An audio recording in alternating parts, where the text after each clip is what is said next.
By the mid-1980s, mafia attorney Bob Cooley can no longer endure the mob's relentless brutality. But if he leaves, they will kill him. Cooley decides to attack the outfit. His closest target is their political fixer, Pat Marcy. Without him, the mob has little protection from the law. On Saturday, March 8, 1986, Cooley goes to see the FBI. I went to the FBI strike force, the organized crime strike force, and I said, look, I'd like to maybe help try to clean up the court system. March 20th, 1986. In a hotel room 15 miles outside the city, the feds record Cooley's story. He explains how Secretary Pat Marcy, a made member of the mafia, controls Chicago's judges, politicians, and police force. The feds think he must have a death wish. They said, are you okay? Are you sick? And I said, no, I'm not sick. Well, why do you want to do this? And I said, it's just something that I want to do. Jim Wagner is one of Cooley's FBI handlers. Wagner believes that behind the attorney's remarkable bravery is a need to make amends. Bob had been a police officer before he became an attorney, and he wanted to, I think, wipe the slate clean and start over. But Marcy is such a powerful public figure that the feds don't believe Cooley's story. In desperation, he offers to wear a wire. Even as I left the building, I'm starting to think to myself, I committed suicide.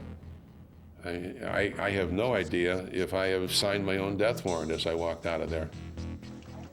Wearing a small tape recorder strapped to his back, Cooley starts gathering evidence against Pat Marcy. I wired him up dozens and dozens of times to send him to meetings with organized crime people. The operation is codenamed Gambat, short for Gambling Attorney, a reference to Cooley's taste for gambling and to the risk he's taking. If found out, he would be savagely tortured and killed. They'd, strap me in some place and take a blowtorch to me, if I was lucky. I mean, that's what would have happened. And that was the one thing I absolutely feared. Over the next 3 years, Cooley doggedly gathers evidence against crooked judges and politicians in the outfit's pay. But catching the wily Marcy is difficult. Cooley bides his time until finally an opportunity arises. June 5th, 1989.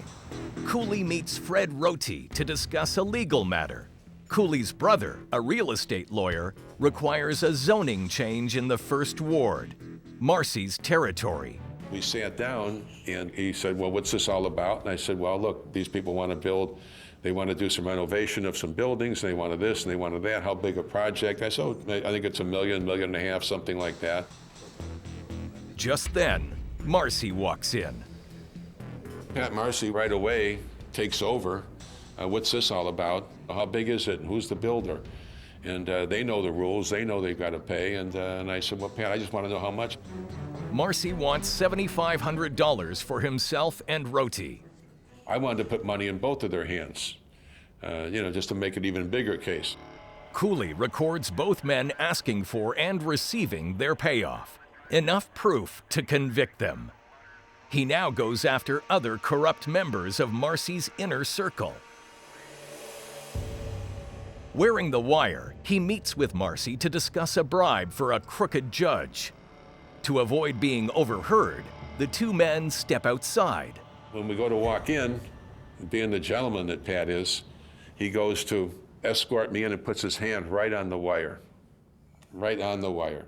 Jim Wagner and the FBI surveillance team are on edge. If Cooley is discovered wearing a wire, he will be killed. It was a nerve-wracking time. Bob had the belief that he could talk his way out of anything. Cooley's mind is racing as they reach the table. He sat down and I stood there and I started complaining about my back. I stood there and I said, oh man. I said, I've got this brace. I said, I got this brace, but it's not helping any. My back is killing me. I'm not gonna, I wanted to get out of there. And I just said, I'm going to, I gotta go, Pat. I'm gonna go see my doctor or whatever. And I left. Fortunately, Marcy believes him. Cooley presses on, recording conversations with First Ward regulars. Finally, he collects enough evidence to destroy the outfit's treacherous politicians.